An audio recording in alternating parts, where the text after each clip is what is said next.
welcome to the Cosmic Egg Stories. Today we will be talking about the tale of Golden Lotus from Kemet, ancient Egypt.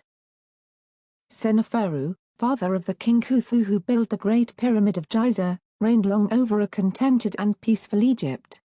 He had no foreign wars and few troubles at home, and with so little business of state, he often found time hanging heavy on his hands. One day he wandered wearily through his palace at Memphis, seeking for pleasures and finding none that would lighten his heart. Then he bethought him of his chief magician, Zazamankh, and he said, "If any man is able to entertain me and show me new marvels, surely it is the wise scribe of the rolls. Bring Zazamankh before me." Straightway his servants went to the house of wisdom and brought Zazamankh to the presence of king. And Seneferu said to him, "I have sought throughout all my palace for some delight, and found none. Now of your wisdom devise something that will fill my heart with pleasure." Then said Zazamankh to him, "O king, life, health, strength be to you. My counsel is that you go sailing upon the Nile, and upon the lake below Memphis. This will be no common voyage if you will follow my advice in all things. Believing that you will show me marvels, I will order out the royal boat," said Seneferu. "Yet I am weary of sailing upon the Nile and upon the lake." "This will be no common voyage," Zazamankh assured him. "For your rowers will be different from any you have seen at the oars before. They must be fair maidens from the royal house of the king's women, and as you watch them rowing, and see the birds upon the lake, the sweet fields and the green grass upon the banks, your heart will grow glad." "Indeed, this will be something new," agreed the king, showing some interest at last. "Therefore I give you charge of this expedition. Speak with my power, and command all that is necessary."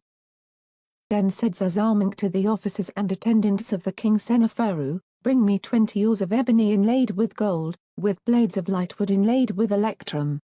And choose for rowers the 20 fairest maidens in king's household, 20 virgins slim and lovely, fair in their limbs, beautiful, and with flowing hair. And bring me 20 nets of golden thread, and give these nets to the fair maidens to be garments for them. And let them wear ornaments of gold and electrum and malachite." All was done according to the words of Zazamankh, and presently the king was seated in the royal boat while the maidens rowed him up and down the stream and upon the shining waters of the lake. And the heart of Seneferu was glad at the sight of the beautiful rowers at their unaccustomed task, and he seemed to be on a voyage in the golden days that were to be when Osiris returns to rule the earth. But presently a mischance befell that gay and happy party upon the lake.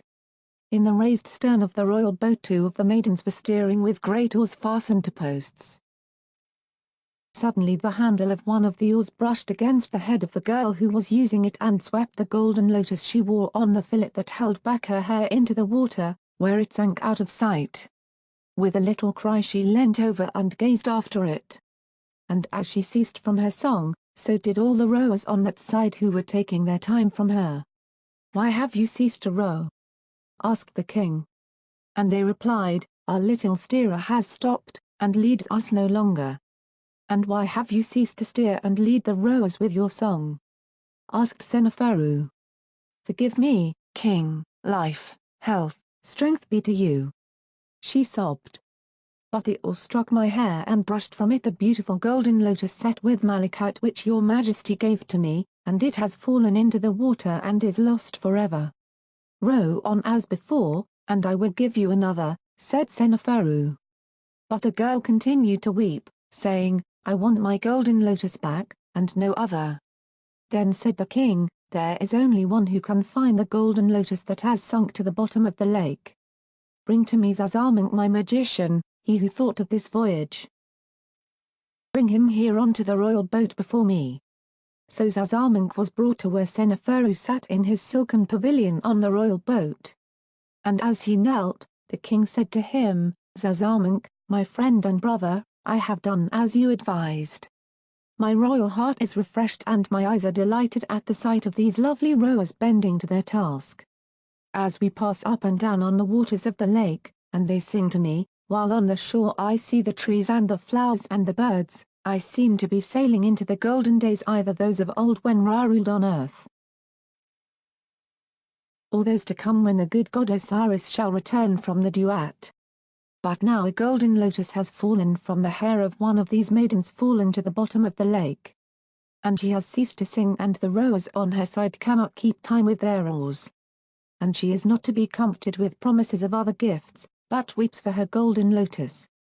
Zazamankh, I wish to give back the golden lotus to the little one here, and see the joy return to her eyes. King, my lord, life, health, strength be to you. Answered Zazamankh the magician, I will do what you ask. For to one with my knowledge it is not a great thing. Yet maybe it is an enchantment you have never seen, and it will fill you with wonder, even as I promised, and make your heart rejoice yet further in new things. Then Zazamankh stood at the stern of the royal boat and began to chant great spells and words of power. And presently he held out his wand over the water, and the lake parted as if a piece had been cut out of it with a great sword. The lake here was 20 feet deep. And the piece of water that the magician moved rose up and set itself upon the surface of the lake, so that there was a cliff of water on that side 40 feet high. Now the royal boat slid gently down into the great cleft in the lake until it rested on the bottom. On the side towards the 40-foot cliff of water there was a great open space where the bottom of the lake lay uncovered, as firm and dry as the land itself. And there, just below the stern of the royal boat, lay the golden lotus. With a cry of joy the maiden who had lost it sprang over the side onto the firm ground, picked it up and set it once more in her hair. Then she climbed swiftly back into the royal boat and took the steering oar into her hands once more.